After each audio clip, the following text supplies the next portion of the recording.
राधे राधे, हरे कृष्णा, ओम नमः शिवाय। प्रिय भक्तजनों, आज बृहस्पतिवार के दिन आप सभी बृहस्पति देव की बड़ी ही दुर्लभ कथा सुनेंगे। इस कथा को सुनने से भक्तों की सभी मनोकामनाएं भगवान बृहस्पति देव की कृपा से पूर्ण हो जाती है। तो आइए बड़े ही श्रद्धा और प्रसन्न मन से इस कथा को सुनते हैं। और बृहस्पति भगवान की कथा को कभी अधूरा नहीं छोड़ना चाहिए, क्योंकि आधी अधूरी कथा का फल हमें प्राप्त नहीं होता। इसलिए कथा को पूरी अवश्य सुनिएगा और बृहस्पति देवता की कथा को लाइक करके कमेंट में बृहस्पति देव भगवान की जय अवश्य लिखिएगा। और यदि आप चैनल पर नए हैं तो हमारे चैनल को सब्सक्राइब अवश्य कर लीजिए, जिससे ऐसी व्रत कथाएं सबसे पहले आपको मिलती रहे। और यदि आपने व्रत नहीं किया है तो भी कथा तो अवश्य ही सुननी चाहिए, इससे हमें कई जन्मों के पुण्य प्राप्त होते हैं। तो आइए बड़े ही श्रद्धा भाव से इस कथा को सुनते हैं। भारतवर्ष में एक प्रतापी और दानी राजा राज्य करता था। वह नित्य गरीबों और ब्राह्मणों की सहायता करता था। ये बात उसकी रानी को अच्छी नहीं लगती थी। वह ना ही गरीबों को दान देती थी और ना ही भगवान का पूजन करती थी, और राजा को भी दान देने से मना किया करती थी। एक दिन राजा तो शिकार खेलने वन को गए हुए थे और रानी और दासी महल में अकेली थी। उसी समय बृहस्पति देव साधु वेश में राजा के महल में भिक्षा लेने के लिए गए और भिक्षा मांगी तो रानी ने भिक्षा देने से इनकार कर दिया और कहा, हे साधु महाराज, मैं तो दान पुण्य से तंग आ गई हूँ। मेरा पति सारा धन लुटाते रहते हैं। मेरी इच्छा है कि हमारा सारा धन नष्ट हो जाए, ना रहेगा बांस और ना बजेगी बांसुरी। साधु ने कहा, देवी तुम तो बड़ी विचित्र हो। धन और संतान तो पापी के घर में भी होना चाहिए। पुत्र और लक्ष्मी तो सभी के घर में होनी चाहिए। यदि तुम्हारे पास अधिक धन है तो भूखों को भोजन दो, प्यासों के लिए प्याव बनवाओ और धर्मशालाएं खुलवाओ और निर्धन की कुंवारी कन्याओं का विवाह करवाओ। ऐसे और भी कई काम हैं जिनके करने से तुम्हारा यश लोक और परलोक में फैलेगा। परंतु रानी पर साधु महात्मा की बातों का कोई असर नहीं हुआ। वे बोली, महाराज आप मुझे कुछ न समझाइए। मैं ऐसा धन नहीं चाहती जो हर जगह बांटती फिरूं। साधु ने उत्तर दिया, यदि तुम्हारी ऐसी इच्छा है तो ऐसा ही होगा।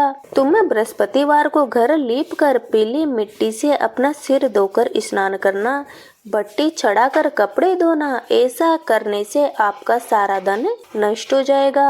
ऐसा कहकर वे साधु महाराज वहां से चले गए और साधु के अनुसार कई बातों को पूरा करते हुए रानी को केवल 3 बृहस्पतिवार ही बीते थे कि उनकी सारी धन संपत्ति नष्ट हो गई। अब तो भोजन के लिए भी राजा का परिवार तरसने लगा। तब एक दिन राजा ने रानी से बोला कि हे रानी, तुम यही रहो, मैं दूसरे देश को जाता हूँ, क्योंकि यहाँ पर तो सभी लोग मुझे जानते हैं, इसलिए मैं कोई छोटा कार्य नहीं कर सकता। ऐसा कहकर राजा प्रदेश चला गया। वहां वह जंगल से लकड़ी काट कर लाता और शहर में बेचता। इस तरह वह अपना जीवन व्यतीत करने लगा। इधर राजा के प्रदेश जाते ही रानी और दासी दुखी रहने लगी।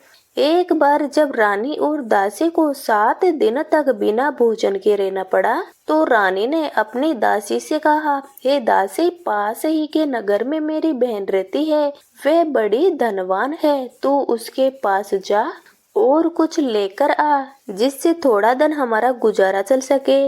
रानी दासी की बहन के पास गई। उस दिन गुरुवार था और रानी की बहन उस समय बृहस्पतिवार की व्रत कथा सुन रही थी। दासी ने रानी की बहन को अपनी रानी का संदेश दिया, लेकिन रानी की बड़ी बहन ने कोई उत्तर नहीं दिया। तब दासी को रानी की बहन से कोई उत्तर नहीं मिला तो वह बहुत दुखी हुई और उसे क्रोध भी आया। दासी ने वापस आकर रानी को सारी बात बता दी। सुनकर रानी ने अपने भाग्य को कोसा। उधर रानी की बहन ने सोचा कि मेरी बहन की दासी आई थी, परंतु मैं उससे बोली नहीं, इससे वह बहुत दुखी हुई होगी। कथा सुनकर और पूजा समाप्त करके वे अपनी बहन के घर आई और बहन से कहने लगी कि हे बहन, मैं बृहस्पतिवार का व्रत कर रही थी, तुम्हारी दासी मेरे घर आई थी परंतु जब तक कथा पूरी नहीं होती तब तक ना तो उठते हैं और ना ही बोलते हैं। इसीलिए मैं नहीं बोली। कहो दासी, तुम क्यों गई थी? रानी बोली, बहन तुमसे क्या छिपाऊं, हमारे घर में खाने तक को अनाज नहीं था। ऐसा कहते कहते रानी की आंखों से आंसू आ गए। उसने दासी समेत पिछले 7 दिनों से भूखे रहने की सारी बात अपनी बहन को बताई।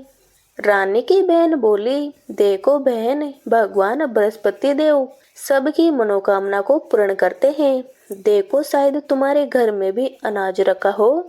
पहले तो रानी को विश्वास नहीं हुआ, पर बहन के बार बार कहने पर उसने अपनी दासी को अंदर भेजा तो सचमुच अनाज से भरा एक घड़ा दासी को मिल गया। ये देखकर दासी को बड़ी हैरानी हुई। दासी ने रानी से कहा, हे रानी, जब हमको भोजन नहीं मिलता तो हम व्रत ही तो करते हैं।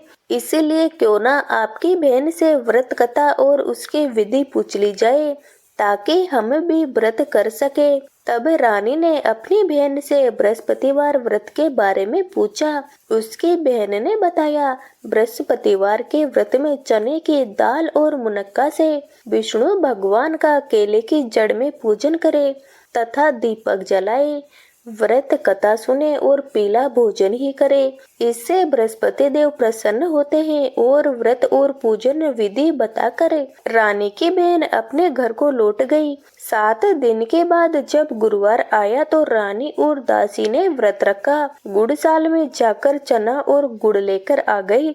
फिर उससे केले की जड़ तथा विष्णु भगवान का पूजन किया। अब पीला भोजन कहाँ से आए, इस बात को लेकर दोनों बहुत दुखी थी, लेकिन उन्होंने व्रत रखा था इसलिए बृहस्पति देव उनसे बहुत प्रसन्न थे। इसलिए वे एक साधारण व्यक्ति का रूप धारण करके 2 थालों में सुंदर पीला भोजन दासी को देकर चले गए। भोजन पाकर दासी बहुत खुश हुई और फिर रानी के साथ मिलकर भोजन ग्रहण किया। उसके बाद वे सभी गुरुवार को व्रत और पूजन करने लगी। बृहस्पति भगवान की कृपा से उनके पास फिर से धन संपत्ति आ गई, परंतु रानी फिर से पहले की तरह आलस करने लगी।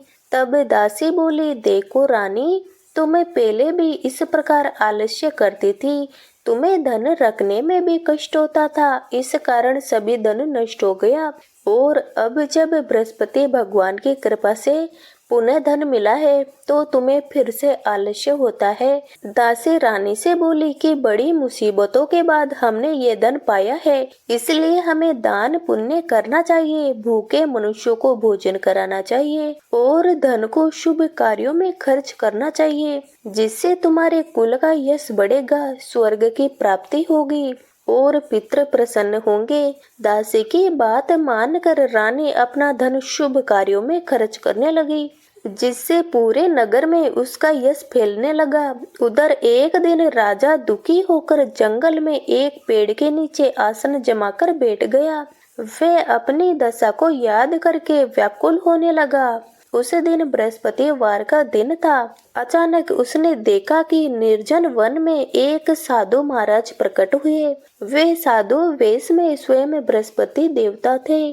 वे लकड़हारे के सामने आकर बोला कि हे लकड़हारे, इस सुनसान जंगल में तू अकेला चिंता मगन क्यों बैठा है?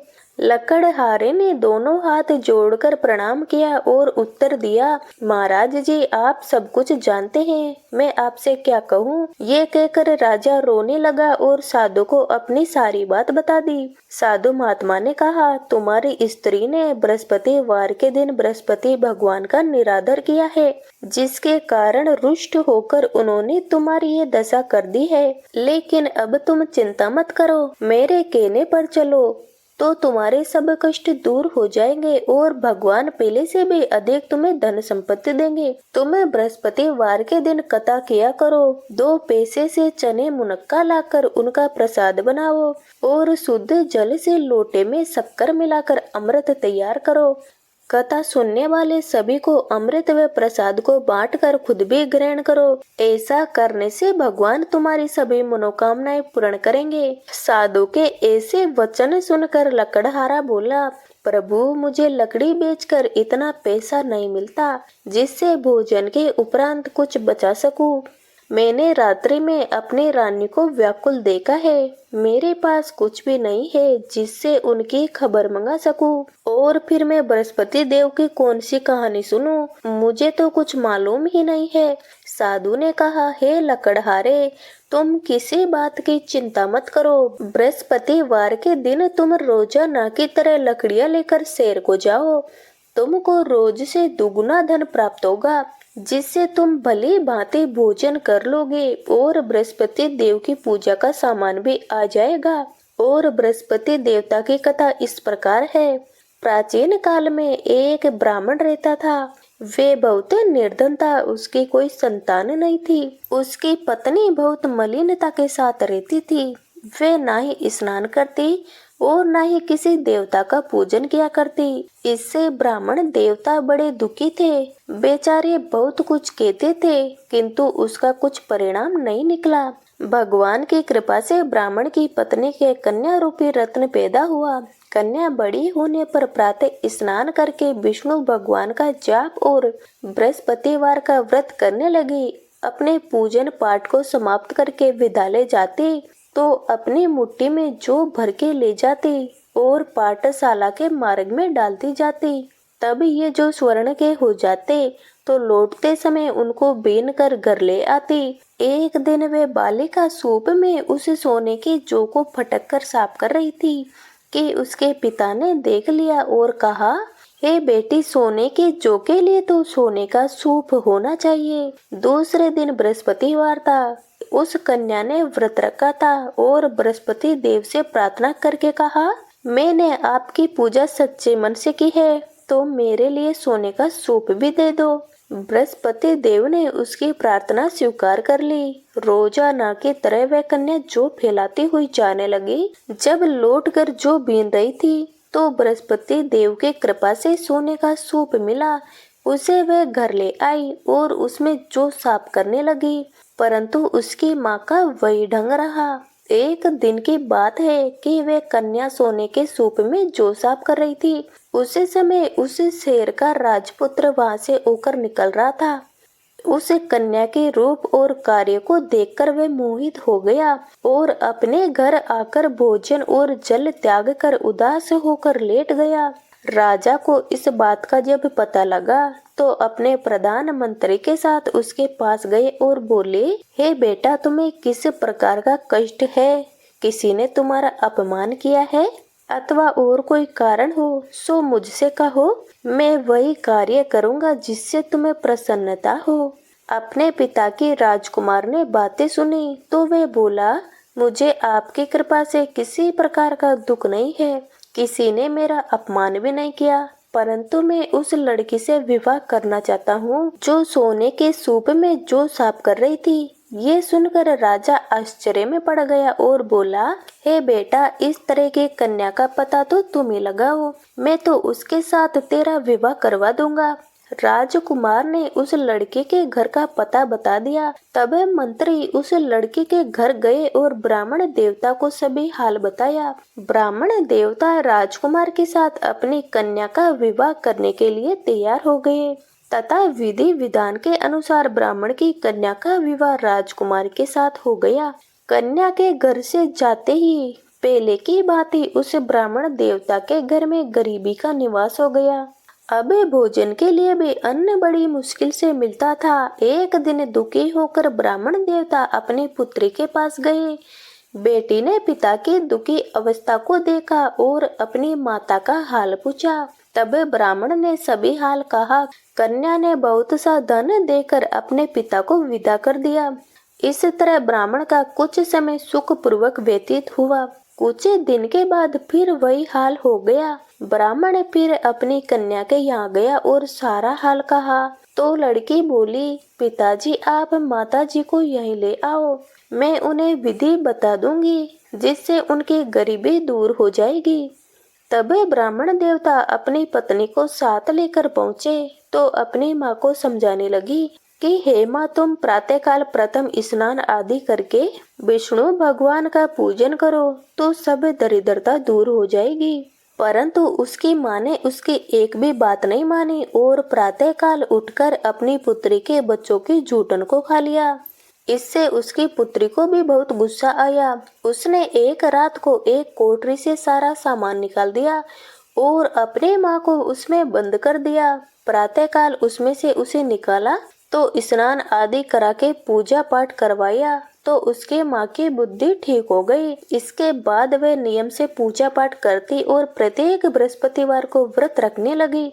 इस व्रत के प्रभाव से उसके माता और पिता बहुत ही धनवान और पुत्रवान हो गए और बृहस्पति देवता के प्रभाव से इस लोक के सुख को भोग कर अंत में स्वर्ग को प्राप्त हुए।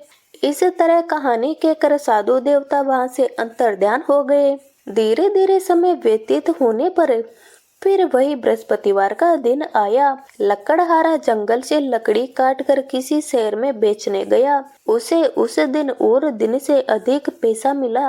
राजा ने चना गुड़ आदि लाकर गुरुवार का व्रत किया। उस दिन से उसके सभी क्लेश दूर हो गए। परंतु जब दोबारा गुरुवार का दिन आया तो बृहस्पतिवार का व्रत करना ही भूल गया। इस कारण बृहस्पति भगवान नाराज हो गए। उसी दिन उस नगर के राजा ने विशाल यज्ञ का आयोजन किया था तथा शहर में ये घोषणा करा दी कि कोई भी मनुष्य अपने घर में भोजन न बनवाएगा और न ही आग जलाए। समस्त जनता को मेरे यहाँ भोजन करने आना है और आज्ञा को जो भी नहीं मानेगा उसे फांसी की सजा दी जाएगी। इस तरह की घोषणा संपूर्ण नगर में करवा दी गई। राजा की आज्ञा के अनुसार शहर के सभी लोग भोजन करने गए, लेकिन लकड़हारा कुछ देर से पहुंचा, इसीलिए राजा उसको अपने साथ घर लेकर गए और ले जाकर भोजन करा रहे थे तो रानी की दृष्टि उस खूंटी पर पड़ी जिस पर उसका हार लटका हुआ था। वह वहां पर दिखाई नहीं दिया। रानी ने निश्चय किया कि मेरा हार इस मनुष्य ने ही चुरा लिया है। उसी समय सिपाहियों को बुलाकर उसको कारागार में डलवा दिया। जब लकड़हारा कारागार में पड़ गया और बहुत दुखी होकर विचार करने लगा कि ना जाने कौन से पूर्व जन्मों के कर्म से ये दिन मुझे देखने पड़ रहे हैं, और उसी साधु को याद करने लगा जो उसे जंगल में मिला था। उसी समय बृहस्पति देव साधु के रूप में प्रकट हुए और उसकी दशा को देखकर कहने लगे, अरे मूर्ख, तूने बृहस्पति देव की कथा नहीं करी, इस कारण तुझे दुख प्राप्त हुआ है। लेकिन अब चिंता मत कर, बृहस्पतिवार के दिन कारागार के दरवाजे पर तुझे 4 पैसे पड़े मिलेंगे। उनसे तू बृहस्पति देव की पूजा करना, तेरे सभी कष्ट दूर हो जाएंगे। बृहस्पतिवार के दिन उसे 4 पैसे मिले। लकड़हारे ने कथा कही। उसी रात्रि को बृहस्पति देव ने उस नगर के राजा को सौंपन में कहा, हे राजा, तुमने जिस आदमी को कारागार में बंद कर दिया है वह निर्दोष है, वह राजा है, उसे छोड़ देना और रानी का हार उसी खूंटी पर लटका है। अगर तूने ऐसा नहीं किया तो मैं तेरे राज्य को नष्ट कर दूंगा। इस तरह रात्रि के सौंपन को देखकर राजा प्रातःकाल उठा और खूंटी पर हार देखकर लकड़हारे को बुलाकर क्षमा मांगी और लकड़हारे को योग्य सुंदर वस्त्र आभूषण देकर विदा कर दिया।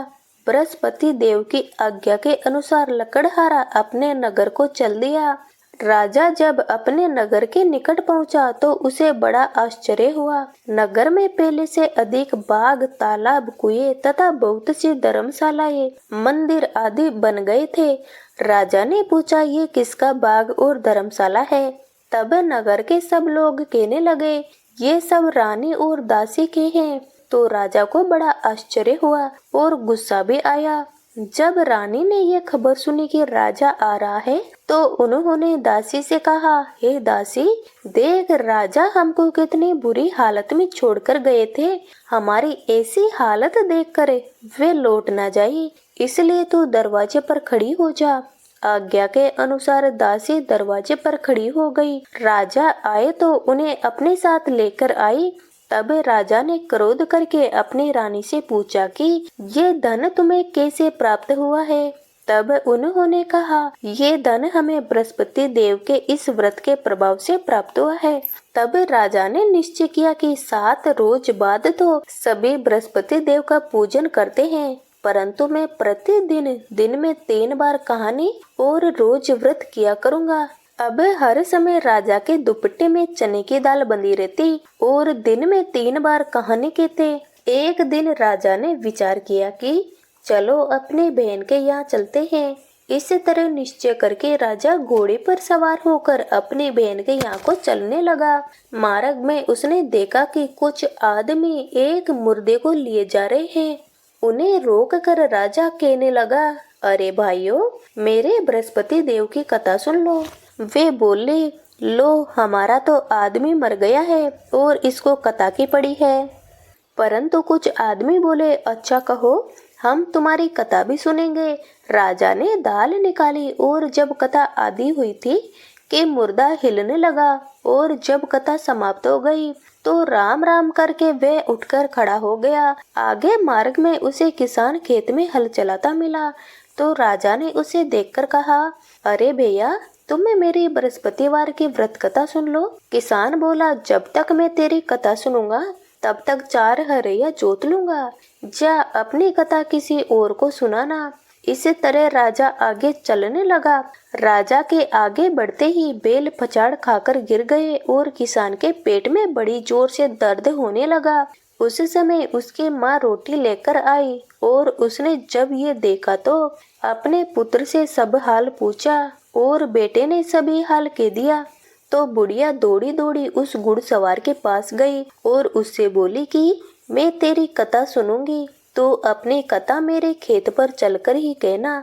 राजा ने बुढ़िया के खेत पर जाकर कथा कही, जिसके सुनते ही वे बैल उठकर खड़े हो गए तथा किसान के पेट का दर्द भी बंद हो गया। राजा अपनी बहन के घर पहुंचा। बहन ने भाई की खूब मेहमानी की।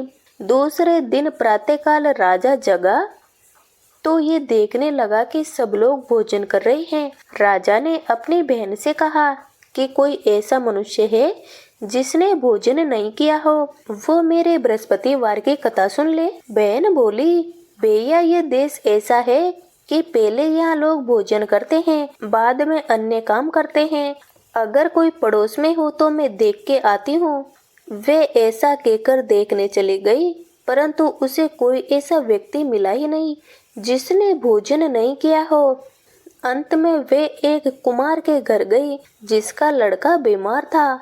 उसे मालूम हुआ कि उनके यहाँ 3 दिन से किसी ने भोजन नहीं किया है। रानी ने अपने भाई की कथा सुनने के लिए कुमार से कहा। वे तैयार हो गया। राजा ने जाकर बृहस्पतिवार की कथा कही, जिसको सुनकर उसका लड़का ठीक हो गया। अब तो राजा की प्रशंसा होने लगी। एक दिन राजा ने अपनी बहन से कहा कि बहन, हम अपने घर को जाएंगे, तुम भी तैयार हो जाओ। राजा की बहन ने अपनी सास से कहा तो सास ने कहा, हाँ चली जा, परंतु अपने लड़कों को मत ले जाना, क्योंकि तेरे भाई की कोई औलाद नहीं है। बहन ने अपने भैया से कहा कि भैया, मैं तो चलूंगी, पर कोई बालक नहीं चलेगा। तो राजा बोला, जब कोई बालक नहीं चलेगा तो तुम भी क्या करोगी। बड़े दुखी मन से राजा अपने नगर को लौट आया।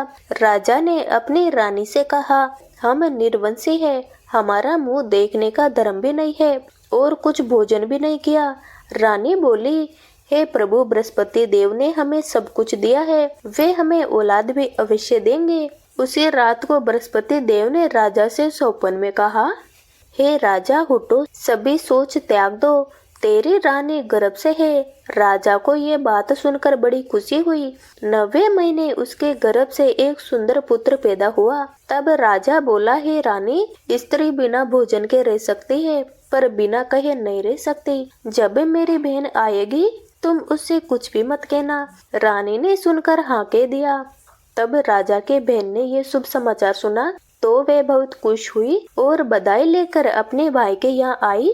तभी रानी ने कहा, घोड़ा चढ़कर तो नहीं आई है, गधा चढ़कर आई है। राजा की बहन बोली, भाभी, मैं इस प्रकार नहीं कहती तो तुम्हें औलाद कैसे मिलती।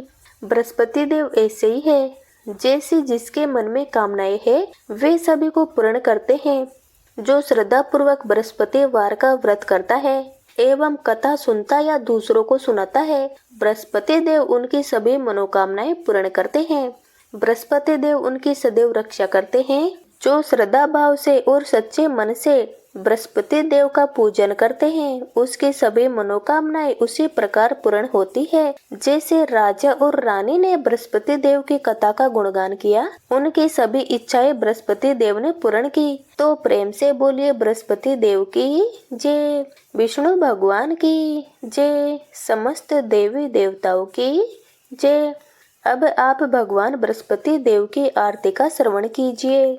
ओम जय बृहस्पति देवा, ओम जय बृहस्पति देवा, छिन छिन भोग लगाऊं कदली फल मेवा। ओम जय बृहस्पति देवा, तुम पूर्ण परमात्मा, तुम अंतर्यामी, स्वामी तुम अंतर्यामी, जगत पिता जगदीश्वर तुम सबके स्वामी। ओम जय बृहस्पति देवा, चरणामृत निज निर्मल सब पातक हरता, स्वामी सब पातक हरता, सकल मनोरथ दायक कृपा करो भरता। ओम जय बृहस्पति देवा, तन मन धन अर्पण कर जो जन शरण पड़े, स्वामी जो जन शरण पड़े, प्रभु प्रकट तब होकर आकर द्वार खड़े। ओम जय बृहस्पति देवा,